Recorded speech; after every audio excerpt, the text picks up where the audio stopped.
"Make it quick," she said, trembling before him. But it wasn't fear, it was desire, mixed with guilt. What brought them together wasn't love, it was the darkness they both hid. And now to love could cost them their very soul. If you enjoy love and romance stories, watch until the end, you won't regret it. Subscribe to this channel and leave a comment telling us where you're listening to this beautiful story from. Let's continue. Isabella Alden had learned to live as if she were a shadow. At 39, she moved through the rooms of the houses where she worked with the delicacy of someone who doesn't want to be noticed, as if her very presence were an apology for the space she occupied in the world. Ever since Raphael Morgan died in that inexplicable accident 7 years ago, she had silenced everything that was left of herself. The woman who once laughed too loudly, who danced in the kitchen while she cooked, who dreamed of her own house with children running through the yard, had vanished along with the sound of the ambulance siren on that cold November dawn. Life had become a monotonous sequence of practical tasks: ironing clothes, folding sheets, chopping vegetables, cleaning mirrors. Every movement was calculated, restrained, hiding the absence of something she no longer knew how to name. For all these years, she had jumped from house to house, working as a housekeeper on the Upper East Side of Manhattan, always seeking anonymity in each new home, fleeing from any bond that might form. It wasn't just the grief she carried on her stooped shoulders and in her perpetually downcast eyes. It was something deeper, an echo of fragmented memories, a guilt she didn't know if it was her own or inherited from a past life she insisted on not fully remembering. The families she worked for saw her as furniture, useful, silent, almost invisible. Exactly as Isabella preferred. She arrived early, did her work to perfection, and left without creating attachments.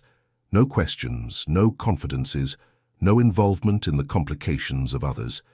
It was safer that way, easier, less painful. It was through a recommendation from Mrs. Carman, a cleaner she had known for years, that she heard about the position at the Sinclair estate. The family was looking for an experienced housekeeper, someone who knew how to work with discretion in a different kind of house, as Carmen had explained with a strange look. The salary was 3 times higher than anything Isabella had ever earned, and that alone should have been a warning sign. But she needed the money. The pension from Raphael's life insurance had run out, and her savings were slowly slipping away like water through her fingers. The Sinclair mansion was on Long Island, hidden behind high walls and iron gates that seemed more suited to keeping something in than to keeping intruders out. It was an imposing structure, a mix of modern and classic architecture, all in shades of grey and white that gave the place an almost clinical feel. Surrounded by perfectly manicured gardens and dense vegetation that blocked the view of the neighbors, the property seemed to exist in its own dimension, suspended in time and isolated from the outside world. When Isabella rang the bell at the main gate that Tuesday morning, her hands were trembling slightly. She wasn't used to interviews in such grandiose homes. A uniformed staff member led her through the main entrance, passing through an entrance hall with a double-height ceiling, marble floors and crystal chandeliers that reflected the light in an almost hypnotic way. The walls were adorned with old paintings of people Isabella didn't recognize, but whose eyes seemed to follow her as she walked. It was in the main office that she saw Lawrence Sinclair for the first time. He was standing with his back to her, looking out the window at the back gardens, his hands clasped behind him in a posture that radiated absolute control. When he turned to greet her, Isabella felt a strange pang in her chest, a twinge she couldn't identify as either fear or recognition. Lawrence was 45, but he carried the weight of someone much older on his shoulders. His dark hair was streaked with silver at the temples, and his eyes, God, those eyes, were such an intense blue they seemed to contain storms. There was something about him that made her think of ancient men, patriarchs from distant eras who commanded empires with a nod of their head. He wore an impeccable suit, but there was a tension in his movements as if he were always on, alert for some invisible danger. "Mrs. Alden," he said, his deep voice echoing through the dark, wood-paneled office. "Carmen told me about your experience. Please, have a seat." Isabella settled into the leather armchair he indicated, trying not to show how small she felt in that environment. Lawrence sat behind the mahogany desk, but he never stopped staring at her with an intensity that made her shift uncomfortably in her chair.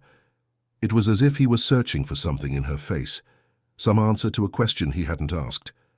"I have a 9-year-old daughter," he began, getting straight, to the point without social pleasantries. "Aurora, she is special. She has needs that require constant attention. Would you have a problem with that?" "No, sir. I have experience with children," Isabella lied, having never actually worked in homes with young children, but something in the way he spoke of the girl made her want to protect a child she hadn't even met. "Excellent. Besides caring for Aurora, you would be responsible for the general organization of the house. We have other staff, but I need someone to supervise and maintain order." He paused, his fingers drumming on the desk. "There are some specific house rules you need to know." Isabella nodded, waiting for him to continue. "First rule, the east wing of the house is restricted. No one enters there without my express permission. Not for cleaning, not for any other reason. It's a private area containing important family documents." Something in the way he said it sent a shiver down Isabella's spine, but she just nodded in agreement. "Second rule, Aurora must always be supervised, but never contradicted or questioned about the things she says. She has a very active imagination and sometimes talks about things we don't understand. Just listen and try to distract her. And the third rule, Mrs. Alden, is the most important of all." Lawrence leaned forward, his eyes fixed on hers. "No one asks about the past in this house. Not about my late wife, not about the family business, not about anything that happened before you arrived. The past is dead, and it's better if it stays that way." The silence stretched between them for long seconds.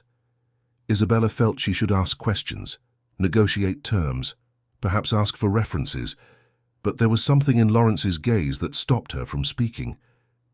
It wasn't a threat exactly. It was more like desperation disguised as authority, as if those rules were less about control and more about survival. "I understand," she said finally, her voice coming out softer than she intended. "Excellent. You can start tomorrow. Marcus will show you to your quarters. You'll be in the suite on the second floor, near Aurora's room. Your salary will be deposited every Monday, and you'll have Sundays off if you wish to leave." He stood up, indicating the interview was over, but as Isabella was almost at the door, his voice stopped her. "Mrs. Alden?" She turned, meeting that unsettling gaze again. "You remind me of someone," he said, more to himself than to her. "Someone I knew a long time ago. It's disconcerting." Isabella felt a chill run down her spine. "It must be a mistake, Mr. Sinclair. I have one of those common faces." He studied her for a few more seconds before shaking his head. "Perhaps. See you tomorrow, then." As she walked back to her studio apartment in Astoria, Queens, Isabella couldn't get the meeting out of her head. There was something familiar about that man, something that stirred memories she preferred to keep buried. And those eyes, why did she have the feeling she had been lost in them before? That night, for the first time in years, Isabella dreamed of Raphael. But in the dream, he wasn't dead. He was sitting at a dark table, signing papers with a golden pen, while on the other side of the table a man with blue eyes watched his every move. When she tried to get closer to see better, Raphael looked at her and whispered, "You shouldn't have come here, Isa. It's too late to go back now." She woke with a start, her heart pounding, and a strange feeling that her life was about to change forever. Outside, New York slept under a starry sky, unaware that in the shadows of a mansion on Long Island, destinies were aligning like pieces of a puzzle that would take years to assemble. The next morning, Isabella packed her few clothes into a suitcase, said goodbye to Mrs. Mary, the neighbor who sometimes shared a coffee with her, and took a taxi to Long Island. As the car crossed the city, she watched the familiar landscape of New York gradually transform. She was leaving.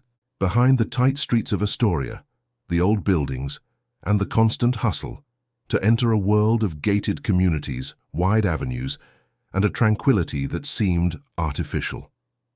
When the Sinclairs' gate opened to welcome her, Isabella took a deep breath. She didn't know why, but she had the feeling she was crossing an invisible border, leaving not just an address, but an entire version of herself behind. And maybe, she thought as she watched the mansion approach, that was exactly what she needed to do. The house, seen now in the daylight, seemed even more imposing.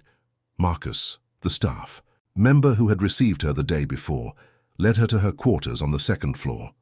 The room was larger than her entire previous studio apartment, with a king-sized bed, an organized walk-in closet, a desk by the window, and a private bathroom. From her window, she could see part of the gardens and, in the distance, the east wing of the house, an older structure that seemed to have been attached to the main building, with smaller windows and an architecture that clashed with the rest of the property.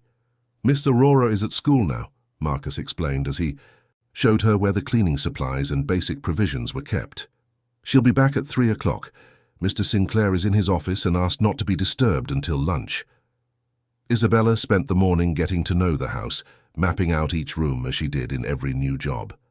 The mansion was a labyrinth of corridors, living rooms, guest rooms, a huge library, a formal dining room that looked as if it had never been used, and an ultra-modern kitchen where she met Constance, the cook in her late 60s who had been working for the family for over a decade. "Glad you're here, child," Constance said as she prepared lunch, her skilled hands chopping vegetables with surgical precision. "This house has been very strange lately. The master barely leaves his office. Little Aurora talks to herself in corners, and I'm too old to take care of everything." "Strange how?" Isabella asked, curious despite Lawrence's rules about not asking questions. Constance stopped chopping and looked around before lowering her voice. "You'll see for yourself.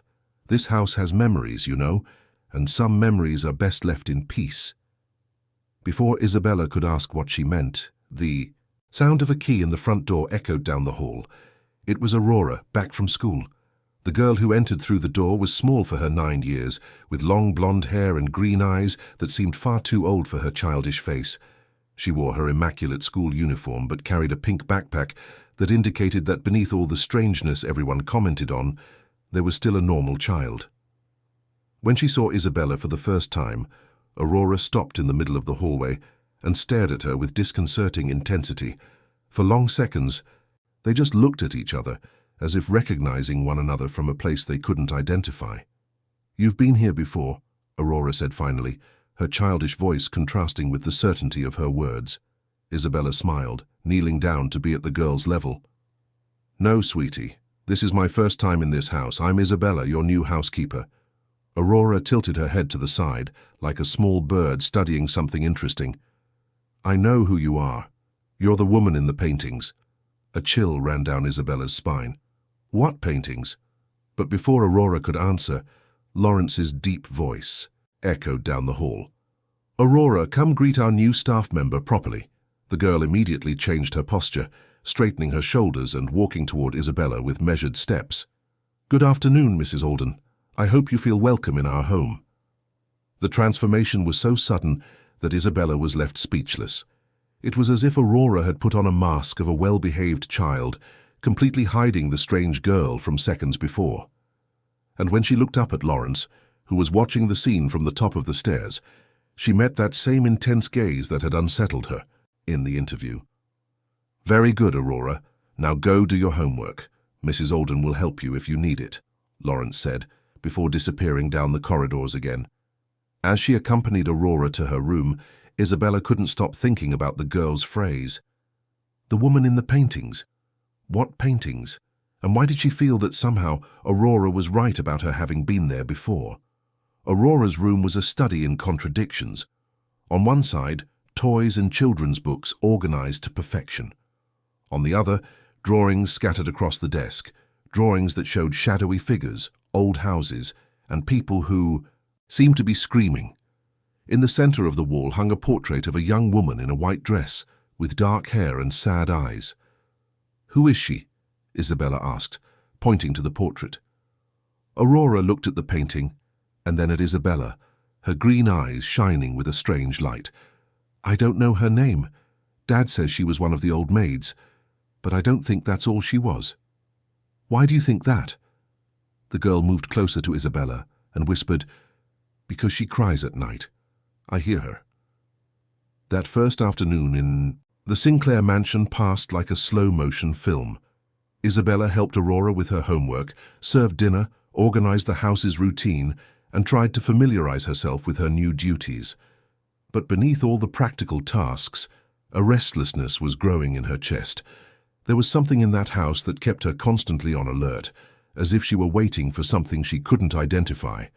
At night, after Aurora was asleep and Lawrence had locked himself in his office, Isabella finally had a moment to process everything that had happened. Sitting on her new bed, looking out the window at the moonlit gardens, she tried to understand why she felt so connected to this place. It was as if the house were whispering secrets she could almost understand, memories that danced on the periphery of her consciousness without ever fully materializing. That's when she heard it. A low, muffled sound coming from somewhere in the house. It sounded like crying. A woman's desperate cry that made her heart ache in a way she couldn't explain. Isabella got up and walked to the door, pressing her ear against the wood. The sound seemed to be coming from far away, perhaps from downstairs, or perhaps from a completely different dimension. Against all common sense, she opened the door and stepped into the hallway.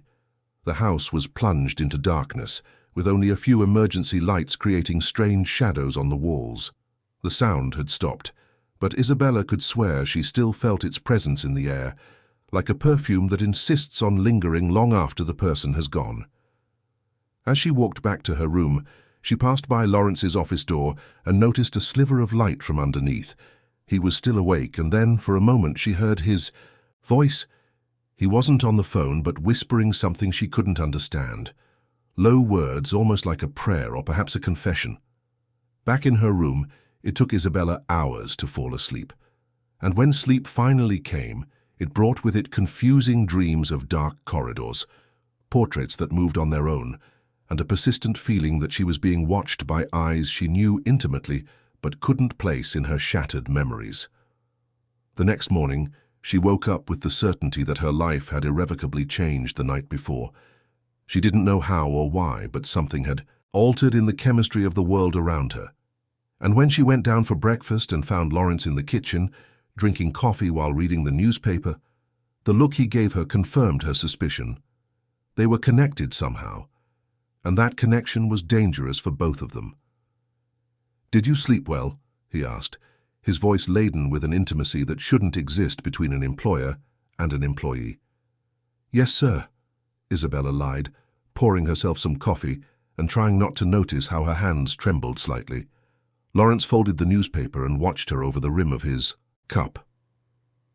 "Isabella, may I call you Isabella?" She nodded, not trusting her voice. "Isabella, I need you to know that this house can be intense.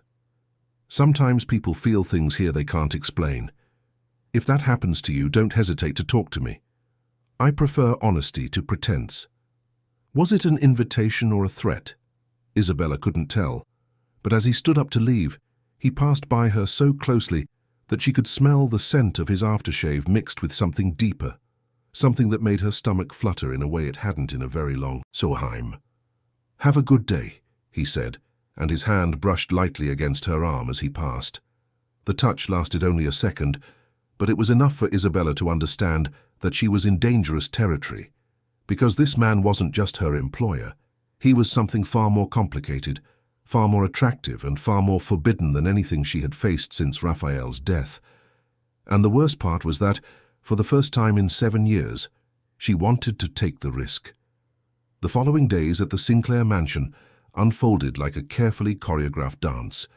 Isabella established a routine that kept her busy from dawn until late afternoon, waking up early, preparing breakfast, taking Aurora to school, supervising the cleaning of the house, picking up the girl, helping her with her homework, and organizing dinner. It was a comforting structure that helped her ignore the small oddities that insisted on manifesting around her, but ignoring them was becoming increasingly difficult. Aurora had a habit of talking to herself when she thought no one was paying attention. Isabella would catch her whispering to empty corners of the house, as if she were having conversations with invisible people. When questioned, the girl would just smile and change the subject, but always with that ancient look that left Isabella disconcerted. And then there was Lawrence. He moved through the house like an elegant shadow, appearing and disappearing without warning. Sometimes Isabella would find him in the kitchen in the middle of the night, making coffee as if sleep were a luxury he couldn't afford. Other times, she would see him standing in front of the windows, watching the gardens with an intensity that suggested he was seeing things she couldn't perceive. They exchanged few words, but every casual encounter was charged, with an electricity that Isabella desperately tried to ignore. On the Thursday of her second week, while organizing the library, Isabella found a photo album forgotten behind some books. The yellowed pages contained photos of the Sinclair family over the years. A young Lawrence next to an elegant blonde woman she presumed was his late wife, a baby Aurora in her mother's arms, family celebrations from a time when genuine smiles still seemed possible in that house. But it was on the last page that she froze, feeling the air leave her lungs. There was an older photo in black and white, with the date 1987 handwritten on the back. It showed a young man who was clearly Lawrence, perhaps around 20, next to another young man Isabella recognized immediately, even decades younger. It was Raphael. Her Raphael. Isabella's hands shook as she held the photograph.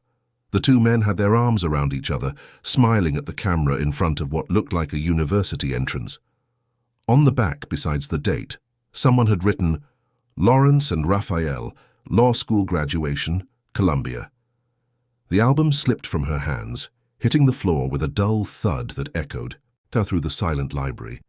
Isabella knelt to pick up the scattered photos, but her hands were trembling so much she could barely hold them. Raphael and Lawrence knew each other. They had studied together. They were friends. And Lawrence had never mentioned it when he learned she was his widow. Found something interesting? Lawrence's deep voice made her jump. He was standing at the library entrance, watching her with that indecipherable expression she was learning to both fear and desire. I was organizing the books and this album fell, Isabella stammered, trying to gather the scattered photographs. "I'm sorry, I didn't mean to pry into anything personal." Lawrence approached and knelt beside her to help collect the photos. When their fingers touched as they reached for the same picture, Isabella felt an electric current shoot up her arm. He held her hand for a moment longer than necessary before picking up the photograph of him and Raphael. "You knew him," Isabella said. It wasn't a question. Lawrence studied the photo for long seconds before looking at her. "I did. Raphael Morgan. We were friends in university." "Why didn't you say anything when you found out I was his widow?" "Because some connections are best left in the past," he replied. But there was something in his voice that suggested the decision had cost him dearly. Isabella stood up, still holding a few photographs. "What kind of connection? Were you just college friends, or was there something more?" Lawrence also stood but didn't answer immediately.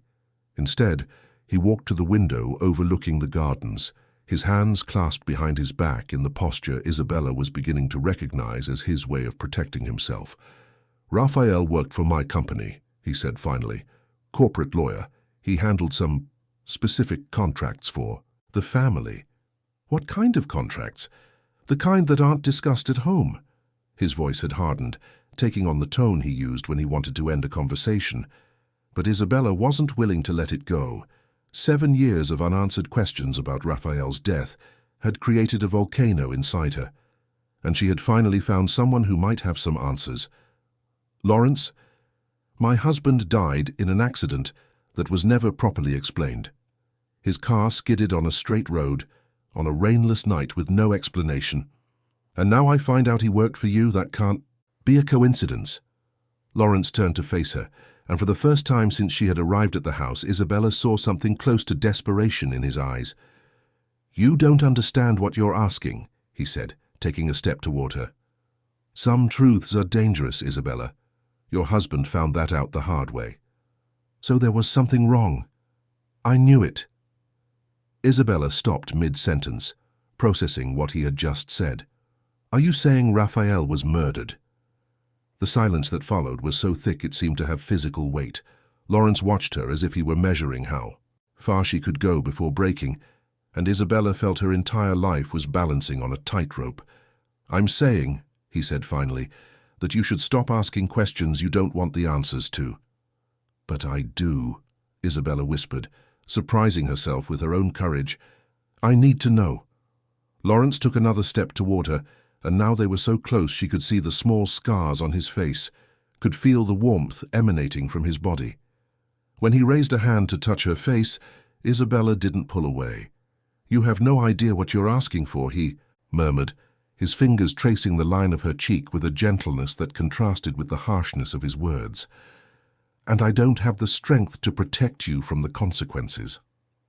His touch was like fire and ice at the same time, awakening sensations Isabella had buried along with Raphael. She should pull away, should maintain a professional distance, should remember he was her employer and possibly dangerous. But instead, she leaned into his touch, closing her eyes for a moment to absorb the feeling of being touched again after so many years of loneliness. "Lawrence," she began, but she didn't know how to finish the sentence. "I know," he said, understanding what she couldn't verbalize. "I feel it too." And then, as if an invisible line had been crossed, he pulled away abruptly, leaving Isabella with the feeling of having lost something she didn't even know she wanted. "This can't happen," he said, more to himself than to her. "You can't stay here." "What?" "You can't keep working here. I'll give you a good recommendation, 3 months' salary in advance. You can find another job easily." The sudden coldness in his voice was like a slap. Isabella felt anger rise in her throat, mixed with a disappointment she hadn't expected to feel. "You're firing me because I touched some old photos." "I'm firing you because—" He stopped, running his hands through his hair in a gesture of frustration. "Because you're meddling with things you don't understand, because you're asking dangerous questions, and because I can't look at you without thinking about—" "About what?" "About things I can't think about," he finished, avoiding her gaze. Isabella moved closer to him, deliberately invading his personal space. "You can't fire me just because you're feeling something you shouldn't be feeling. And you can't kick me out of here without giving me the answers I deserve about my husband." "I can and I will," Lawrence said, but there was an uncertainty in his voice that didn't go unnoticed. "Then give me a good reason. Explain to me why my husband died. Tell me what kind of business you did together. Tell me why this house seems to know me better than I know myself. And maybe, just maybe, I'll consider leaving." Lawrence laughed, but there was no humor in the sound. "You have no idea what you're asking for. Then tell me." They stared at each other in silence for long moments, a battle of wills fought only with their eyes. And then, as if he had made an irreversible decision, Lawrence sighed. "Raphael discovered some irregularities in the contracts he was reviewing for my company. Nothing illegal technically, but morally questionable. When he tried to leave, when he threatened to make public what he had discovered, some people got nervous." "What people?" "People who don't take kindly to being crossed. People who see loyalty as a matter of life and death." Isabella felt the world spin around her. "Are you saying they killed Raphael because he was going to expose something?" "I'm saying you're playing with fire asking these things, and that I can't guarantee your safety if you keep digging. But can you help me find the answers?" Lawrence looked at her with an expression that mixed admiration and exasperation. "You're not going to give up, are you?" "No." He sighed again, as if making the worst decision of his life. "Then God help me, because what I'm about to do could destroy us both." Before Isabella could ask what he meant, the sound of footsteps in the hallway interrupted. "Them?" Aurora appeared at the library door, still in her school uniform, but with a strange expression on her face. "Daddy, you were shouting," she said, looking from one to the other with those green eyes that were too perceptive for her age. "I wasn't shouting, Princess, just talking with Mrs. Alden about work," Lawrence said, his voice instantly softening. Aurora approached Isabella and took her hand with a disconcerting naturalness. "She's not leaving, is she?" "Why do you ask that?" Isabella questioned, kneeling to be at the girl's level. "Because you belong here, and if you leave now, it will all happen again." Isabella and Lawrence exchanged glances over Aurora's head. "What will happen again, sweetie?" But Aurora had already lost interest in the conversation, let go of Isabella's hand, and left the library, humming a tune Isabella didn't recognize, but which somehow felt familiar. "What did she mean by 'it will all happen again'?" Isabella asked, as soon as they were alone again. Aurora says a lot of strange things. It doesn't mean anything, Lawrence said, but his voice didn't sound convincing even to himself. That night, after Aurora was asleep and Lawrence had locked himself in his office again, Isabella couldn't stop thinking about the conversation in the library. Raphael had been murdered.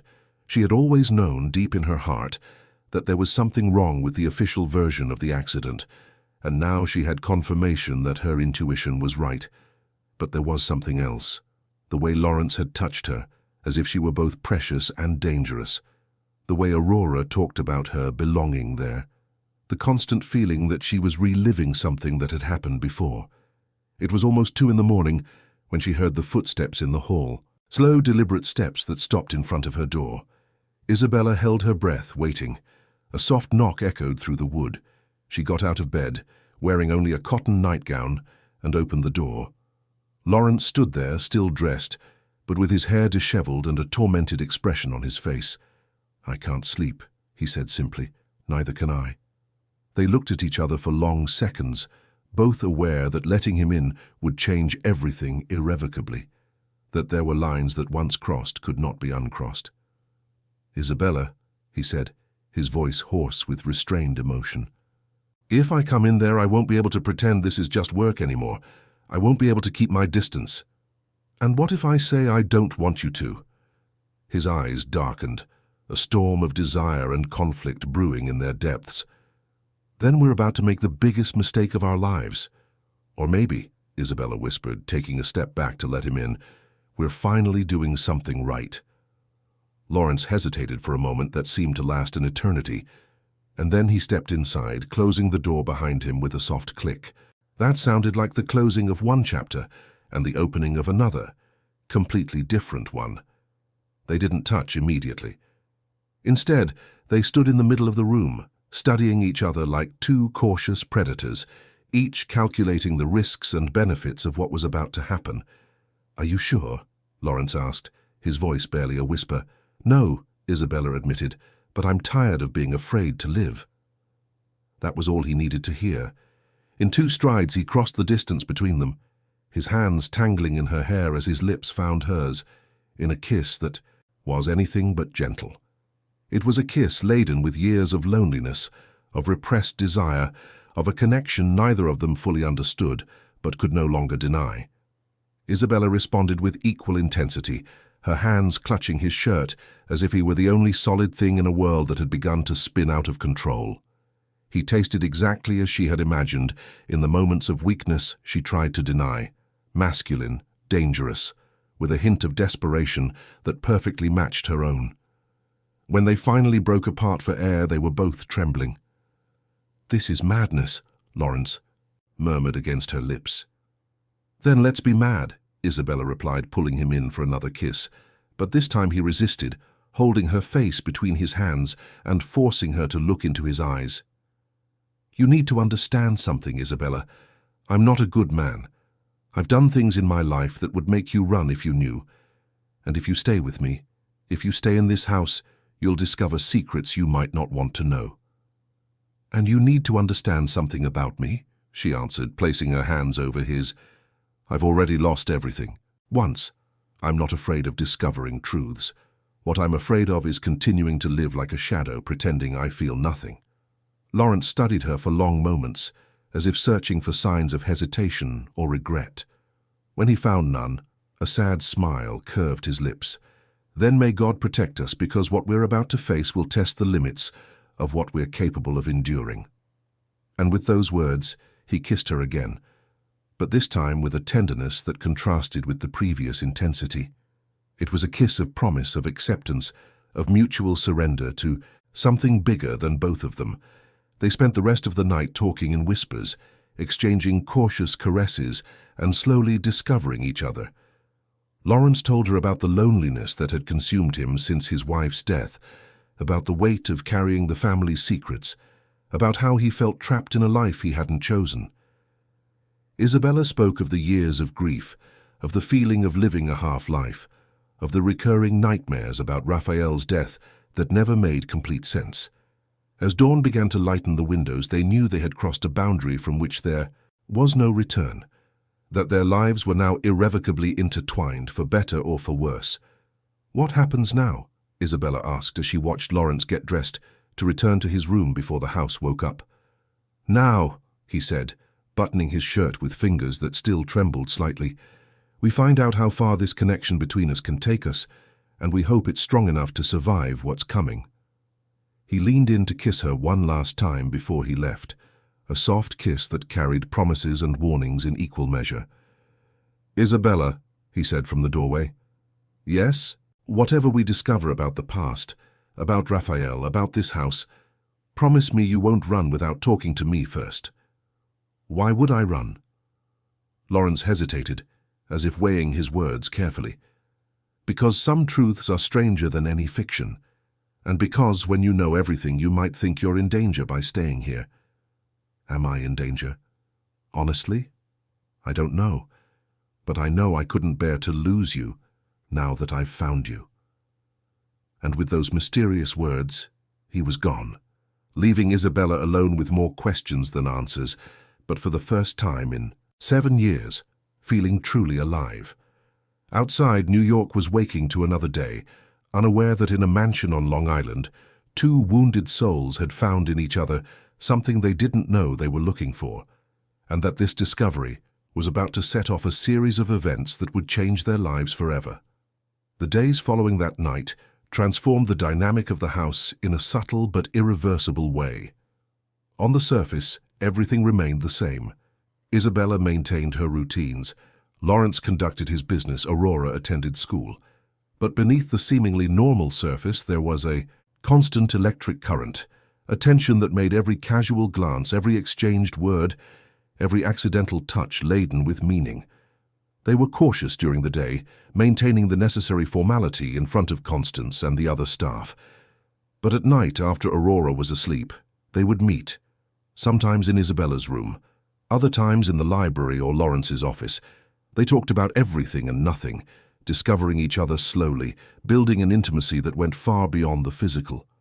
Lawrence was telling her about the family business, real estate ventures that had started with his grandfather, building apartments and developments that helped shape modern New York. But over time, the company had diversified, entering into grayer areas, facilitating deals for people who preferred to keep their transactions away from the government's eyes. "We weren't criminals," he explained one night as they were in the library. She nestled against his chest in the leather armchair. "At least not in the traditional sense, but we facilitated, let's say, life for people who had money to invest and preferred not to ask too many questions about legal procedures. And Raphael discovered something about these investments." Lawrence sighed, his fingers toying absently with her hair. Raphael was too detail-oriented for his own good. He started noticing patterns in the contracts, figures that didn't add up, names that appeared with suspicious frequency. And when he started investigating on his own, what happened? "He came to me first, said he'd found evidence of money laundering, that some of our investors were actually frontmen for criminal organizations. He wanted me to help expose everything." Isabella pulled back slightly so she could look into his eyes. "And you didn't want to help?" "I wanted to. God, how I wanted to, but you don't understand the pressure I was under. My father had left a prosperous company, but also many commitments, dangerous people who wouldn't take kindly to a betrayal." "So you chose to protect the criminals?" The accusation in her voice made Lawrence flinch. "I chose to protect my family. Aurora was just a baby. My wife was sick. I thought I could convince Raphael to let it go, to just leave the company and forget what he'd seen." "But he wouldn't." "No. Raphael was always too principled to accept morally questionable deals. He said he couldn't sleep at night knowing dirty money was passing through the company where he worked. And then—" Lawrence paused, his voice faltering. "And then?" "Then he died. An accident far too convenient to be a coincidence." The silence that followed was as heavy as lead. Isabella felt a mix of anger, sadness, and something close to relief at finally knowing the truth about Raphael's death. But there was another emotion there too, one that confused her. She couldn't hate Lawrence for what had happened, even knowing he could have prevented the tragedy. "Why didn't you tell me this before?" she asked finally. "Because I knew you would hate me. And because—" He hesitated, as if the next words were particularly difficult to say. "Because you remind me so much of him, the same integrity, the same stubbornness, the same inability to let injustices slide, and I was afraid that if you knew the truth, you'd make the same decisions he did." Isabella processed these words in silence. There was so much she wanted to say, so many conflicting emotions fighting for space in her chest. But above all, there was one question she needed to ask. The people who killed Raphael, are they still a danger? Lawrence pulled her closer, as if he could protect her just by proximity. "I don't know. Most of the problematic contracts were terminated after his death. The company changed its focus, went back to concentrating on legitimate real estate. But some people have long memories.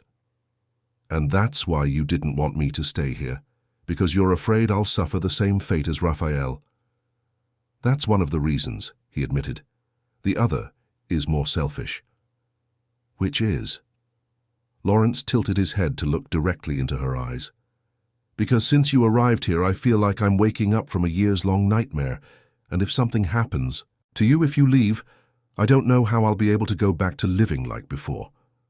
The intensity in his voice made Isabella's heart race. It was the first time he had expressed his feelings so directly, without the layers of protection he always wore. "Lawrence," she murmured, touching his face gently, "I'm not going anywhere. Not yet." "Promise?" "I promise." And when he kissed her this time, it was with an almost desperate urgency, as if he were trying to burn that moment into his memory for the difficult times that might lie ahead. It was the next morning that everything began to get complicated. Isabella was preparing breakfast when Lawrence appeared in the kitchen with a grim expression she hadn't seen before. "We have a problem," he said without preamble. "What kind of problem?" "Aurora didn't go to school yesterday afternoon. The principal called asking where she was." Isabella stopped what she was doing. "What do you mean she didn't go?" "I walked her to the school gate myself." "I know. But apparently she left during recess and didn't come back. The teachers thought you had picked her up early." "But she came home at the normal time. We talked about her math homework. She had dinner with me." Lawrence shook his head. "I called the school this morning to confirm. Aurora did not attend her afternoon classes yesterday. The question is, where was she from 2 to 6 in the afternoon?" Before Isabella could answer, Aurora appeared in the kitchen, already dressed for school, looking perfectly normal. She greeted them both with a cheerful "good morning" and sat down at the table for breakfast. "Aurora," Lawrence said, kneeling beside his daughter's chair, "where were you yesterday afternoon? Why didn't you stay at school?" The girl tilted her head to the side with that thoughtful expression Isabella was getting to know well. "I was at school, Daddy. Why do you ask?" "The principal said you weren't there after recess." Aurora shrugged. "Sometimes people don't see me when they don't want to see me." The simplicity with which she said this sent a chill down Isabella's spine. There was something in the way Aurora sometimes spoke that made her sound much older, as if she had access to knowledge a 9-year-old shouldn't have. "Sweetie," Isabella said, kneeling on the other side of the chair, "can you tell us what really happened? You won't be in trouble, we just want to understand." Aurora looked from one to the other, as if evaluating something. Then she sighed, looking very tired for a child. "I went to the East Wing," she said simply. "There was someone there who needed to talk to me." Lawrence tensed immediately. "Aurora, you know you're not allowed in there. It's dangerous." "It's not dangerous for me," Aurora replied, with disconcerting confidence. "And she's not dangerous either, she's just sad." "She who?" Isabella asked, though a part of her already knew she didn't want to hear the answer. "The woman who cries at night, the one you can't see." Lawrence and Isabella exchanged a loaded glance. It was impossible to ignore that Aurora was talking about something or someone that seemed very real to her.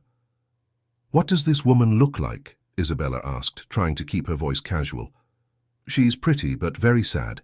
She has dark hair like yours and wears old-fashioned dresses. She said she knows you, that you've talked before."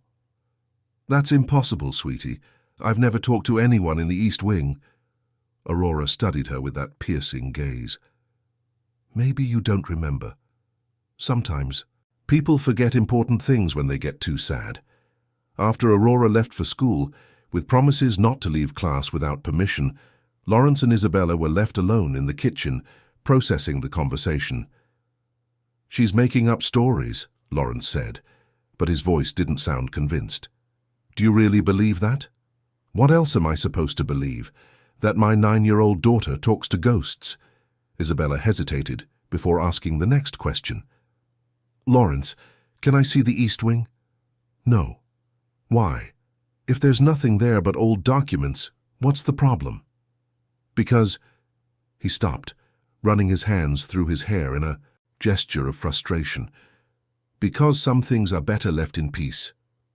"What things, Lawrence? You promised me honesty, and then put up barriers to everything that really matters." He watched her for long moments, clearly fighting an internal battle. Finally, he sighed in defeat. "All right, but don't say I didn't warn you." The east wing of the mansion was different from the rest of the house. Older, with narrow corridors and smaller windows that let in little natural light. The air felt heavier there, thick with humidity and something else Isabella couldn't identify, perhaps just the weight of the years. Lawrence led her down a long corridor to a set of dark wooden double doors. He took an old key from his pocket and opened it with hands that trembled slightly. "This was my grandmother's room," he explained as they entered. "She died when I was 15, but my mother kept everything exactly as it was. The room was like a time capsule, antique furniture, a solid wood wardrobe, a vanity with mirrors that reflected the light strangely. But what caught Isabella's attention were the paintings on the walls, dozens of them in different styles and eras showing women in dresses from various decades. "My grandmother collected portraits," Lawrence said, noticing her fascination. "She used to say every woman had a story to tell." Isabella walked slowly around the room, observing each painting. There was something familiar about some of the faces, as if she had seen them before in dreams. And then she stopped in front of one specific portrait, a young woman with dark hair and sad eyes, wearing a white dress that looked to be from the 1940s. "This is me," she whispered, hardly believing what she was seeing. Lawrence came closer, following her gaze. "What?"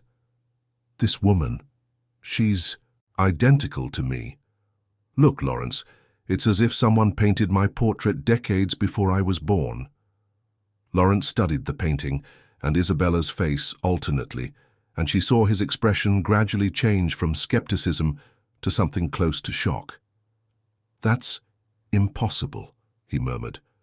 "But it's right here, in front of you." Isabella moved closer to the painting, searching for a signature or date. In the bottom right corner, she found what she was looking for. Isabella Alvarez, 1943. "Isabella," Lawrence breathed, his voice filled with an emotion she couldn't identify. "Did you know this woman? Did your grandmother tell you? Anything about her?" Lawrence backed away from the painting as if he had been shocked. "We need to get out of here now." "Why?" "Lawrence, what aren't you telling me?" But instead of answering, he took her by the arm and led her firmly out of the room, locking the door behind them with unnecessary haste. "Lawrence, stop!" Isabella pulled free of his grip when they reached the main hallway. "You're scaring me. Who was that woman?" He stopped, leaning against the wall as if he needed physical support for what he was about to say. When he looked at her, his eyes were filled with a mixture of fear and something that looked very much like recognition. "Isabella Alvarez worked in this house in the 1940s, he said slowly. She was very much like you. Not just physically, but in personality. Brave, stubborn, unable to ignore injustice. And what happened to her?" Lawrence closed his eyes, as if the next words were physically painful to utter. "She fell in love with my grandfather, and he with her. But at the time, the relationship between an employer and an employee was enough of a scandal to destroy a family, especially when he was already married." Isabella felt the world tilt slightly around her. "And then? My grandmother's family found out about the affair. There were confrontations, threats. Isabella was... She had to leave." abruptly, and she was never seen again. Did she leave, or was she forced to leave?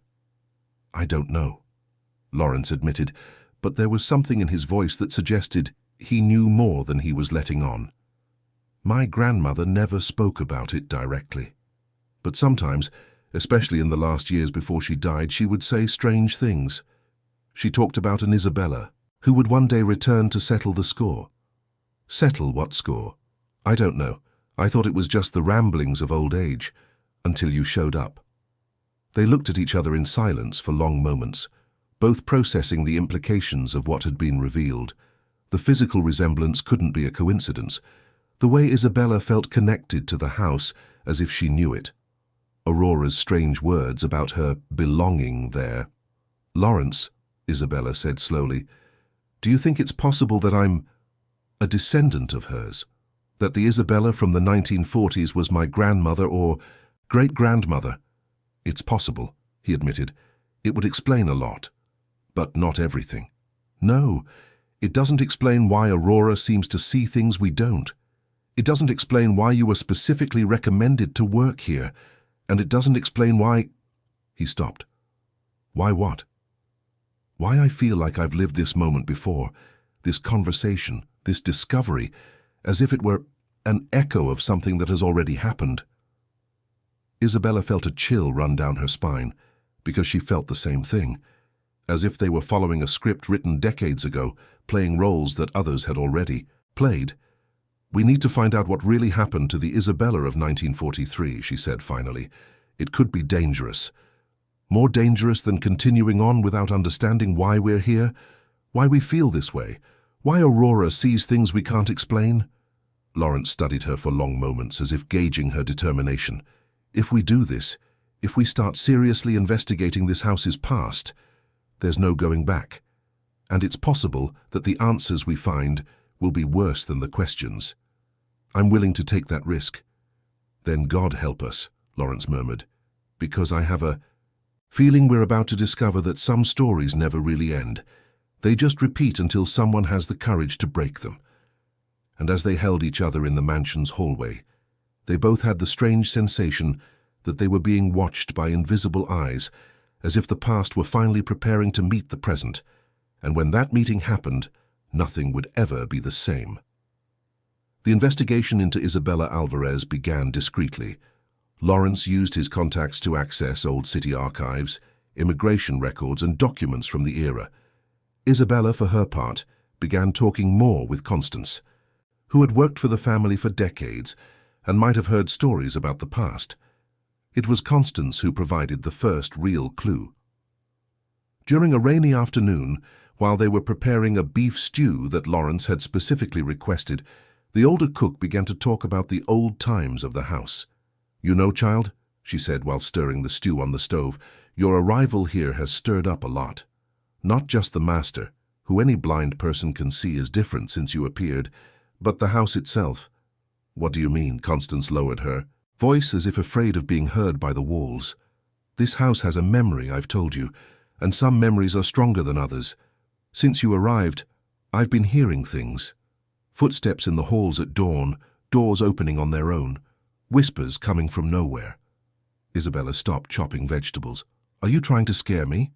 "I'm trying to warn you. My mother worked here before me in the 1940s. She used to tell me stories about a young woman who worked here back then. A young woman who looked a lot like you." Isabella's heart raced. "Your mother knew Isabella Alvarez?" "Knew her and liked her. Said she was a hard-working, honest girl who didn't deserve what happened." "And what did happen?" Constance looked around nervously before continuing. "From what my mother said, she got involved with the son of the family, the current master's father. He was a handsome, charming man, but already engaged to a high-society girl. The whole family turned against Isabella when they found out about the romance. And she was fired. It was worse than that, child. She disappeared. One night she was here, the next morning gone, as if she had never existed. My mother found it strange because Isabella had left all her things in her room, clothes, personal items, even a half-written letter to her family." Isabella felt a cold knot in her stomach.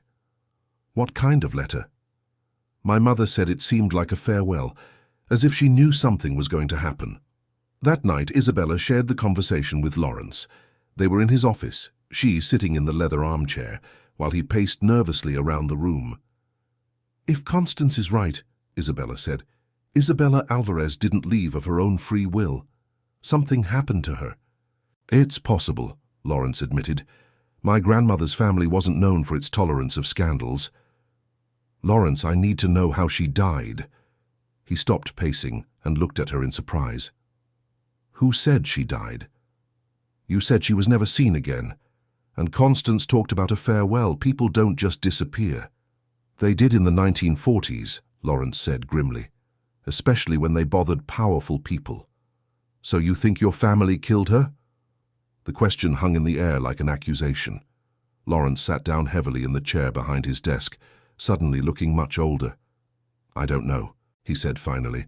"My grandfather died when I was 5. I never really knew him.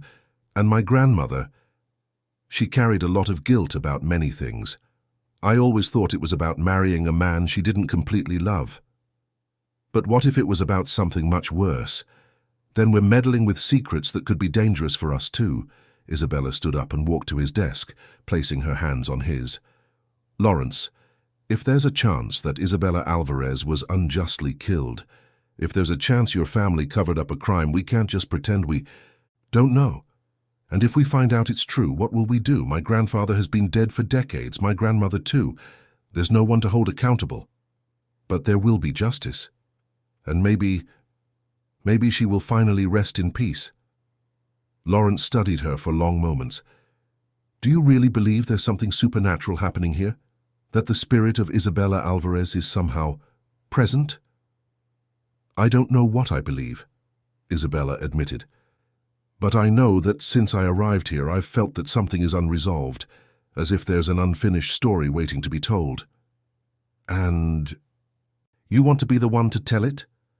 "I want to be the one to find out the truth, regardless of the consequences." Lawrence sighed, recognizing the unwavering determination in her voice, the same determination he had admired and feared in Raphael. "All right," he said finally, "but we do this together. And if things get dangerous, if we discover something that could harm us, we stop immediately. Deal." In the days that followed, they became detectives of the past. Lawrence used his contacts at the county clerk's office to access birth and death certificates. Isabella spent hours in the house's library, searching through old diaries and letters the family had kept. Aurora, sensing that something important was happening, began to make even stranger comments about the sad woman who wanted to tell her story. It was Aurora who led them to the most important discovery. On a Saturday afternoon, she appeared in the library carrying a dusty box that no one had seen before. "She asked me to show you this," the girl said simply, placing the box on the coffee table. "Who asked?" Isabella asked, though she already knew the answer. "The woman from the East Wing. She said, 'It was time for you to know the whole truth.'" Lawrence and Isabella exchanged glances before carefully opening the box.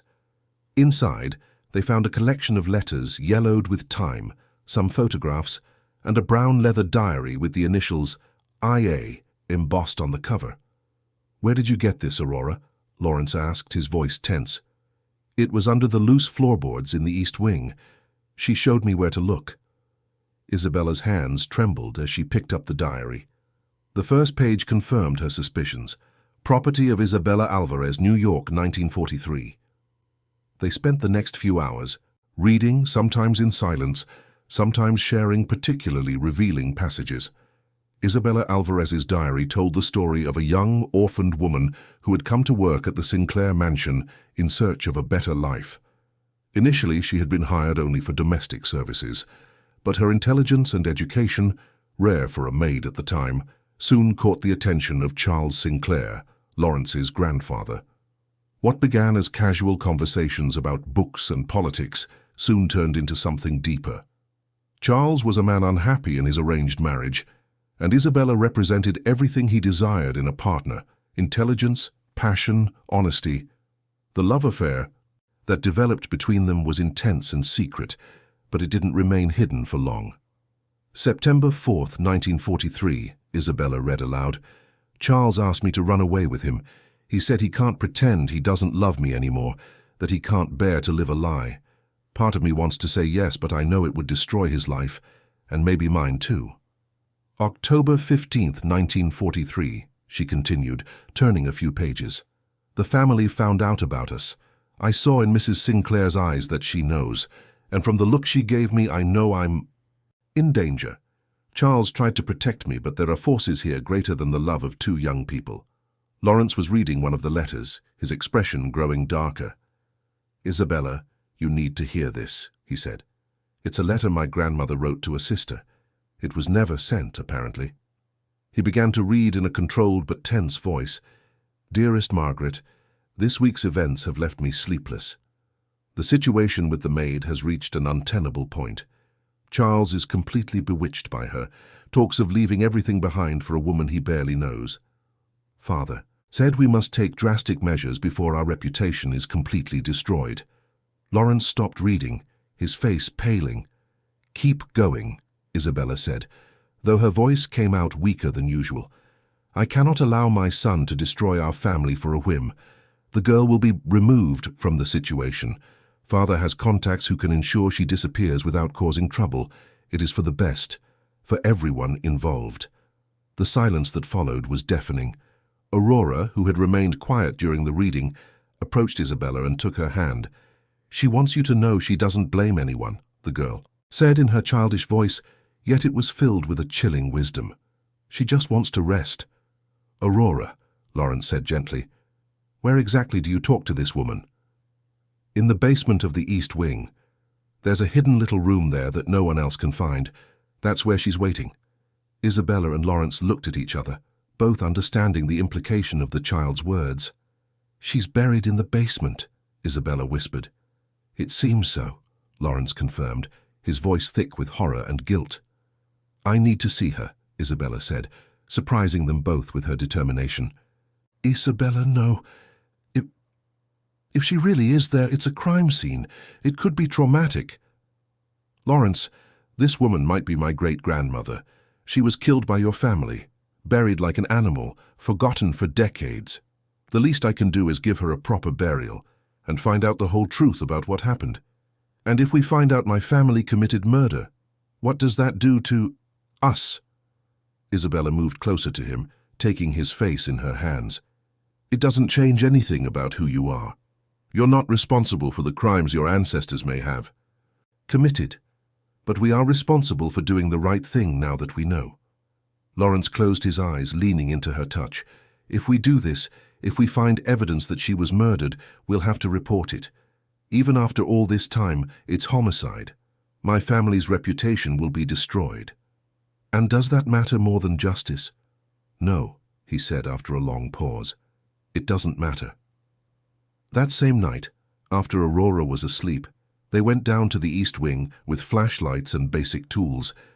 The basement was damp and dark, filled with old furniture and dusty boxes.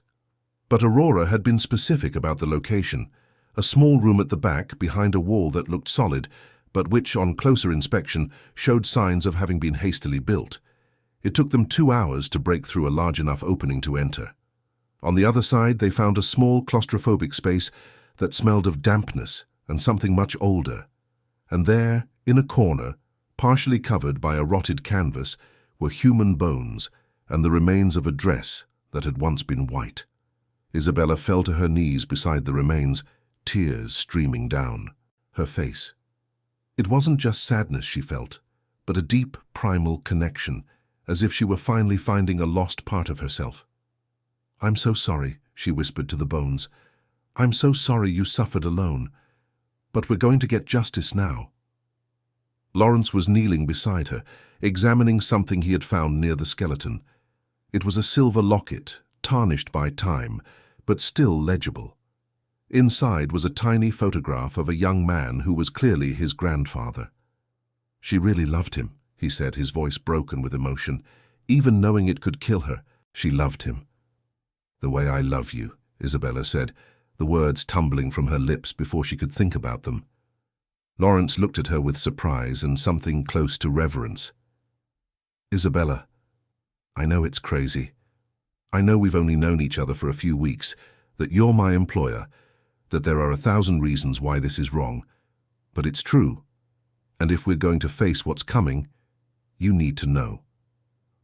Lawrence dropped the locket and moved to embrace her right there in the middle of that makeshift grave, surrounded by the remains of a decades-old tragedy. I love you too, he whispered against her hair. From the first day you walked into my house, I knew my life had changed forever. And if we risk losing everything by being together, at least we'll have been honest about what we feel. They kissed there in the dark, as the past finally met the present. And when they broke apart, they both knew there was no turning back. They were committed not only to each other, but to uncovering the whole truth, no matter the cost. What do we do now? Isabella asked.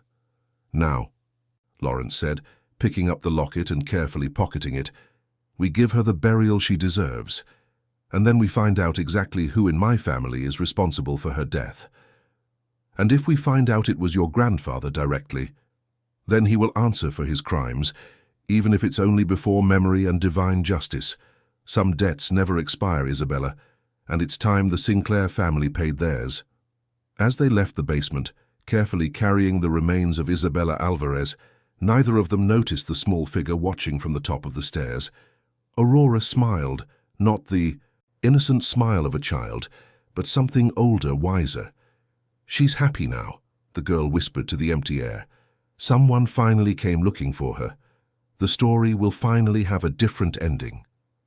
And in the shadows of the East Wing, something that had waited for decades finally began to find peace. The discovery of Isabella Alvarez's remains changed everything at the Sinclair mansion. Lawrence insisted on doing the right thing, contacting the authorities, arranging a dignified burial, and cooperating with any investigation that might arise. But things became complicated in ways neither of them had anticipated. The detective who came to examine the scene was cordial, but his questions were direct and uncomfortable. How had they discovered the body? Why were they searching in the basement? What exactly was the relationship between Isabella and the family? And most importantly, why did a current employee of the house have the same name as the victim? It's an unfortunate coincidence, Lawrence explained, but Isabella could see that even he wasn't fully convinced by his own words. The investigation attracted unwanted attention. Reporters began to appear at the estate gates, interested in the story of the perfect crime of the 1940s and the strange coincidence that led to the discovery of the body. Lawrence was forced to hire private security to keep the media away, but the pressure was clearly taking its toll. Worse still were the revelations that emerged when the detective began to investigate the family's historical archives.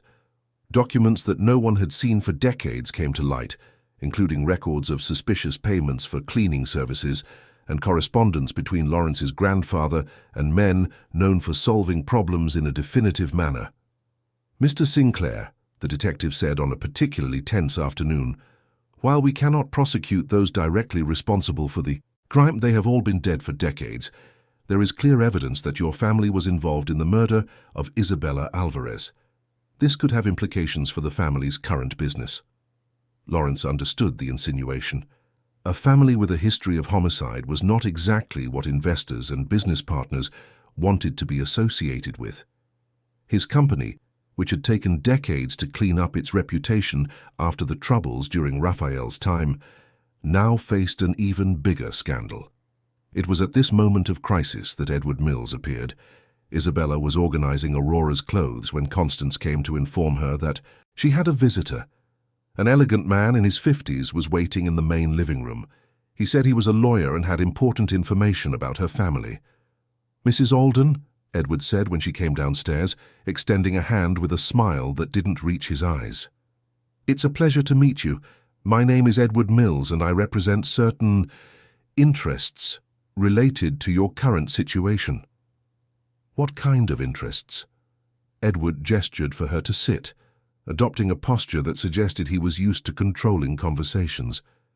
Let's just say that certain people became interested when they learned that someone named Isabella Alvarez had appeared working for the Sinclairs, and even more interested when they discovered that this person was investigating events from the past.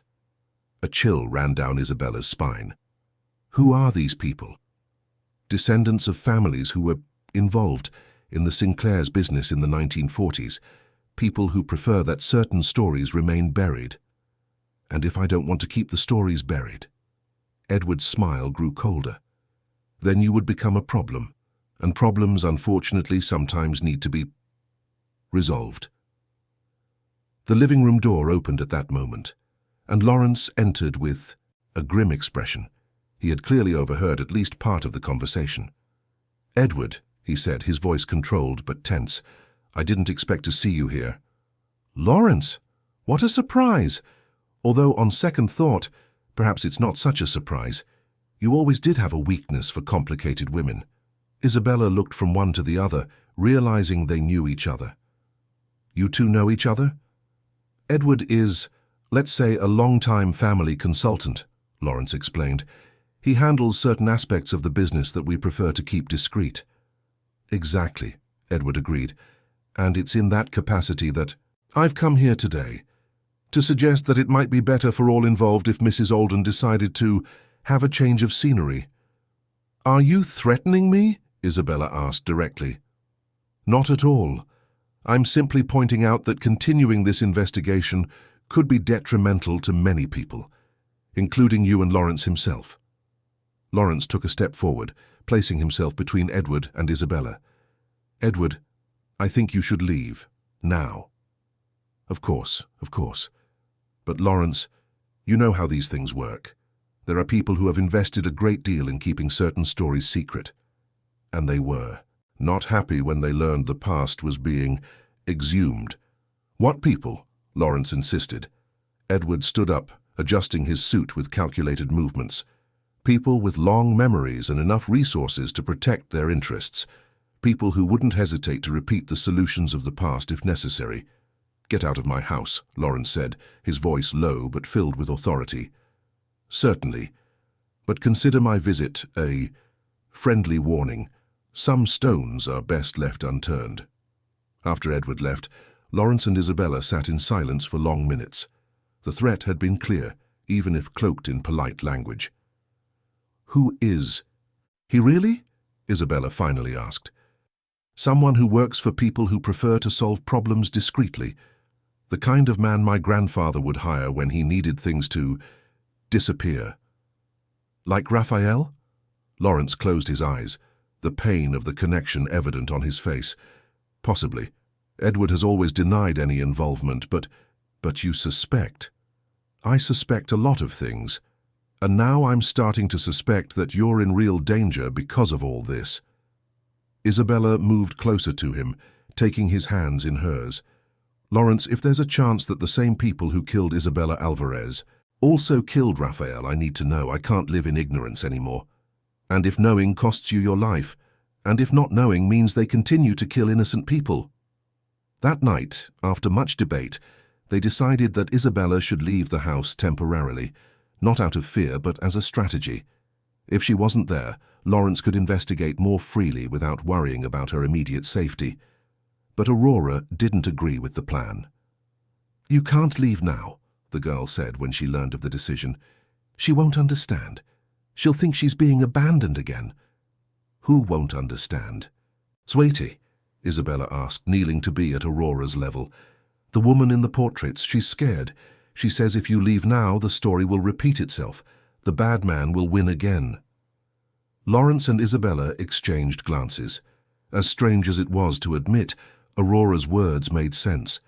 If Isabella ran now, it would be as if the historical injustice were repeating itself, the woman being forced to disappear to protect the powerful family. "So we stay and fight," Isabella said finally. "Together. It could be dangerous. I don't care. Some things are worth the risk." In the days that followed, the pressure intensified. Strangers began to appear around the property, men who were clearly not journalists but who watched the house with professional interest. The phone rang at all hours, but when they answered, no one spoke on the other end. Small incidents began to occur: slashed tires on Lawrence's car, windows broken by rocks thrown by children who were never seen. It was then that Constance came forward with an unexpected proposal. "Child," she said to Isabella one morning, "I need to tell you something about why you were really recommended to work here." Isabella stopped folding Aurora's clothes. "What do you mean?" "Carmen, the woman who recommended you, she didn't choose you by chance. She's my cousin, and I asked her to find someone." "Why?" Constance sat down heavily in a kitchen chair. "Because this house has been sick for decades. Ever since that poor woman was killed here, nothing has ever been right. The men of the Sinclair family can't find peace. The children are born with problems. The marriages fall apart. It's like there's a curse." "And you thought I could break this curse?" "I thought that maybe if someone with her same name came here, if someone finally discovered the truth and brought justice, maybe things could be different." Isabella sat at the table, processing this revelation. "Did you know I would look like her?" "No. That was fate, I guess. Or maybe she guided you here." "Constance, do you really believe in ghosts?" The older woman smiled sadly. "Child, I've worked in this house for over 20 years. I've seen things I can't explain. I've heard voices I couldn't place. And since you arrived, I feel like there's finally hope that things can change. And what if changing means Lawrence and I have to face dangerous people? Then you face them, because that's what brave people do, and because," she leaned forward, lowering her voice, "because I have something that might help you." Constance stood up and went to a cabinet that Isabella had never seen her open. From inside, she took out a small wooden box. "My mother kept this for over 50 years. She said that if anyone ever came looking for the truth about the Isabella of 1943, I should give it to them." Inside the box was a sealed envelope and a small bronze key. "The letter is from Isabella Alvarez," Constance explained. "She gave it to my mother the night before she disappeared, asking her to keep it until someone came looking for her. And the key, she said it opened a place where she kept evidence of everything that was happening in the house." Isabella's hands trembled as she took the envelope. On the wax seal, still legible after all these years, were the words, "For the one who comes after me." "Where did she hide the evidence?" Isabella asked. "I don't know, but maybe the letter explains." That night, Isabella and Lawrence read the letter together. It was an incredibly detailed document, naming specific people involved in blackmail and extortion schemes that used the Sinclair Company as a front. Isabella Alvarez had documented everything: secret meetings, illegal payments, threats against people who knew too much. "She was gathering evidence to expose everything," Lawrence said after finishing the letter. "That's why she was killed. It wasn't just a crime of passion, it was a murder to protect a criminal operation." "And these people, their descendants, are the ones threatening us now?" "It seems so, yes." Isabella studied the bronze key. "We need to find where she hid the rest of the evidence. If it still exists, if it's still preserved after all this time, we could prove that the criminal operation was much larger than we imagined, and maybe identify who really gave the order to kill her. And who might be behind the current threats." Lawrence took the key, observing it in the light. Where would an intelligent woman hide something important in 1943? Somewhere no one would think to look, but that would last for decades. Isabella closed her eyes, trying to think like the Isabella of the past. Somewhere in the house. It has to be in the house because she wouldn't have had the opportunity to leave and hide it elsewhere. But where? We've already looked everywhere. It was then that Aurora appeared at the office door, wearing pink pajamas and carrying a teddy bear. "She wants you to look in the place where her heart is hidden," the girl said matter-of-factly, as if commenting on the weather. "What place is that?" Isabella asked gently. "The place where she was happiest, where she met the man she loved when no one was looking." Lawrence and Isabella looked at each other, a sudden understanding passing between them. "The library," they whispered at the same time, and it was there, behind the volumes of romantic poetry that had served as an excuse for intimate meetings decades ago, that they found the hiding place. The key opened a small metal box welded into the wall, hidden behind the books. Inside were photographs, documents, receipts, letters, a complete documentation of a criminal network that used the respectable Sinclair Company to launder money from illegal gambling, prostitution, and influence peddling. And at the center of it all, two names that made Lawrence's blood run cold: Edward Mills Sr. and Anthony Silver, the fathers of the men who now continued the family business. "My God," Lawrence murmured. "Edward wasn't just threatening you to protect the reputation of old families.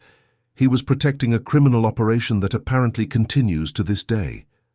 And if it continues to this day, then Rafael discovered the same thing Isabella Alvarez discovered, and he died for the same reason."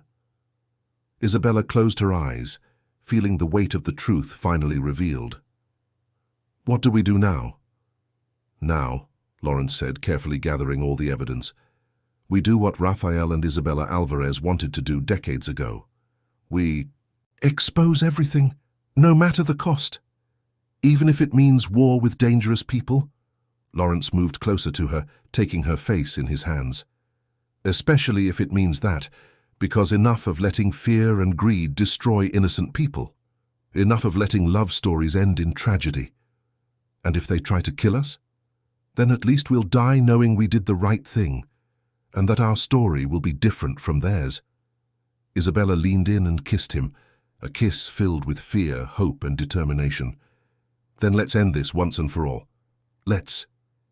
And as they held each other in the library, where decades ago another couple had planned their future before having it brutally cut short, neither of them noticed Aurora watching from the door, smiling as if she finally understood that this time the story would have a different ending. The decision to expose the truth about the criminal network that had operated through the Sinclair Company was not easy, but once made, Lawrence and Isabella acted with determination. They knew they had a small window of time before Edward and his associates realized the historical evidence had been discovered. Lawrence used his contacts in the media and the judicial system to ensure the story was released simultaneously across various outlets. They didn't want to give anyone a chance to suppress the evidence or for them to disappear before the truth came out. The story broke on a Thursday morning, splashed across the front pages of New York's major newspapers. "Perfect crime of the 1940s reveals still active criminal network," the main headline announced. The story of Isabella Alvarez, her murder, and the documentation she had left behind was told in detail, along with evidence that the same organization that had killed her could be behind other accidental deaths over the decades, including that of Raphael Morgan. The reaction was immediate and intense. Within hours, police were knocking on the doors of businesses and residences linked to the families mentioned in the documents. Edward Mills was arrested that same Thursday morning, trying to board a flight abroad with forged documents. But victory came at a price. On Thursday night, while Lawrence was at the police station giving an additional statement, armed men broke into the Sinclair mansion. Isabella was in Aurora's room helping the girl with her homework when she heard the sound of breaking glass downstairs. Her first instinct was to protect the child, so she quickly led Aurora into the bedroom closet, instructing her to stay quiet and only come out when she returned. "What if you don't come back?" Aurora asked, her green eyes wide with fear but also with a wisdom far beyond her years. "I will come back," Isabella promised. "This time the story will have a different ending." She crept silently down the stairs, grabbing a heavy hammer from the tool cabinet she had seen Lawrence use. She could hear voices in the office, at least two men rifling through papers, clearly looking for the original evidence. "It has to be here somewhere," a rough voice said. "The boss said they found old documents. We need everything." "What if they already gave it all to the cops?" "Then we do the same thing we did with Raphael, an unfortunate accident, and this time we include the nosy housekeeper." Isabella's blood boiled upon hearing the casual confirmation that they had murdered Raphael. But instead of fear, she felt a cold anger settle in her chest. She would not let history repeat itself, not this time. Silently, she dialed Lawrence's number on her cell phone and left the line open, hoping he could hear and understand that she needed help. Then she took a deep breath and walked into the office. "Looking for something?" she said, trying to keep her voice steady. The two men spun around, surprised. They were tough types, clearly used to intimidating people. But Isabella didn't back down. "Well, how convenient," said the taller one, a thin man with scars on his face. "Just the person we wanted to see." Where are the documents you found? What documents? The man laughed, but there was no humor in the sound. Don't play smart. We know you found the stuff that Isabella Hoare hid back in the 40s. We want it all. If you're referring to Isabella Alvarez, Isabella said, taking a step forward instead of back, she wasn't a whore. She was a brave woman who died trying to do the right thing. And look where it got her, dead and forgotten for decades. That's what happens to people who stick their noses where they don't belong. Actually, a new voice said from the doorway, what happened was she became a legend, and she inspired other people to finish what she started. Lawrence stood in the office entrance, and he wasn't alone. Behind him were 2 police officers, and a man Isabella recognized as the detective who had investigated the case. The thugs tried to run, but there was no escape. Within minutes they were in handcuffs and being led out of the house. How did you know to come back? Isabella asked as they embraced. I got your call and heard strange voices, and besides, he smiled, Aurora called me. Aurora? How? She's had my number memorized for years. She said the bad men were in the, house and that I needed to bring the good men to help. Sometimes I think that girl is smarter than all of us put together. In the days that followed, the full truth about the criminal network came to light. Edward Mills confessed, in exchange for a reduced sentence, that the organization had operated for decades using legitimate businesses as a front. Rafael had been killed when he uncovered the network's contemporary connections, and Isabella Alvarez had been murdered for documenting the original operations. But there were even more surprising revelations. During the police investigation, they discovered that Isabella Alvarez had left a letter at the city clerk's office to be opened only if something happened to her. In the letter, she revealed she was pregnant with Charles Sinclair's child at the time of her death. Do you understand what this means? Lawrence said to Isabella one evening as they stood in the garden watching the stars. If she was pregnant, it means there might have been a child, that there might have been descendants, and that you might actually be her descendant. Isabella turned to look at him. Does that matter to you? If I'm descended from a woman your grandfather loved. It matters, Lawrence said, taking her hand. It matters because it means it might not be a coincidence that you came here. Maybe it's fate. Maybe it's a chance for the story to have the ending it should have had decades ago. And what ending would that be? The ending where love wins, where the truth is revealed, where the brave woman ends up with the man who loves her, instead of being silenced by people who are afraid of the truth. Lawrence Sinclair, Isabella said, turning completely to face him, are you asking me to marry you?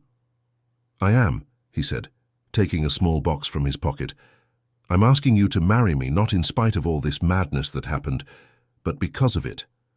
Because we've discovered that we're strong enough to face anything together. Isabella looked at the ring, a simple but elegant solitaire, and then at the man who had transformed her life. Yes, she said, tears of joy streaming down her face. Yes, I accept. The wedding took place 3 months later, a simple ceremony in the mansion's gardens. Aurora was the maid of honor, of course, and Constance was in charge of preparing the feast. But the most emotional moment was when Lawrence announced during the ceremony that he had arranged for a proper funeral for Isabella Alvarez. She will finally rest in peace, he said, knowing that her courage was not in vain, and knowing that the love story that began here in the 1940s finally got the ending it deserved. After the ceremony, while the guests celebrated, Isabella went to Isabella Alvarez's new grave in the family cemetery. Thank you, she whispered to the white marble headstone where it was engraved. Isabella Alvarez, 1920-1943, a brave woman, who died fighting for the truth. Thank you for being brave enough to document everything. Thank you for not giving up even when you knew you were in danger. And thank you for somehow guiding me here so I could finish what you started. When she turned to leave, Lawrence was waiting for her. Ready to go home? He asked. Our home, Isabella corrected, lacing her fingers with his. Our family. Our life. 2 years later, the Sinclair mansion had been completely transformed. Where there had once been secrets and shadows, there was now laughter and light. Isabella had insisted on renovating the East Wing, turning the gloomy rooms into an art studio, where she created paintings inspired by the strength of the women who came before her. Aurora, now 11, had stopped talking to the sad woman, explaining that she was finally happy and had gone to rest. Instead, the girl had developed an impressive talent for painting, creating works that captured light and color in a way that left adults marveling. And there was a new addition to the family. Lawrence Raphael Sinclair had been born on a sunny spring morning, carrying in his father's blue eyes the promise that the next generations of the family would be built on love and truth, not on secrets and fear. "Do you think he'll have a normal life?" Isabella asked Lawrence one afternoon as they watched the baby sleep. "Better than normal," Lawrence replied, kissing her forehead. "He'll have an honest life, and he'll grow up knowing that his parents loved each other enough to face anything together. And he'll know the story of all the brave women who came before him," Isabella added, "including the one who had the courage to document the truth even knowing she could die for it." "Especially her," Lawrence agreed. And so, in a New York mansion that had held dark secrets for decades, a new story was written. A story where love conquered fear, where truth triumphed over lies, and where a woman named Isabella finally had the chance to live the great love her predecessor had lost. On quiet nights, when the wind blew through the gardens, one could sometimes still hear something that sounded like distant laughter. But it was no longer the sound of sadness that had haunted the house for so long. It was the sound of joy, of peace finally found, of stories that ended the right way.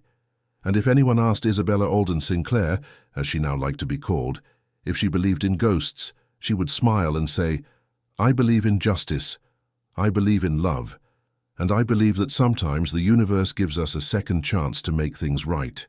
And she would add, looking at the husband who loved her, the stepdaughter who had accepted her as a mother, and the son sleeping peacefully in her arms, "And when you get that second chance, you'd better not waste it." The love story that had begun in tragedy in the 1940s had finally found its happy ending. And in the Sinclair mansion, where old shadows had given way to new light, 3 generations lived in harmony, the past finally at peace, the present full of love, and the future shining with infinite possibilities. Because some love stories are too strong to be destroyed by time. They just wait for the right person, at the right time, to blossom in the way they were always meant to. And this was one of those stories.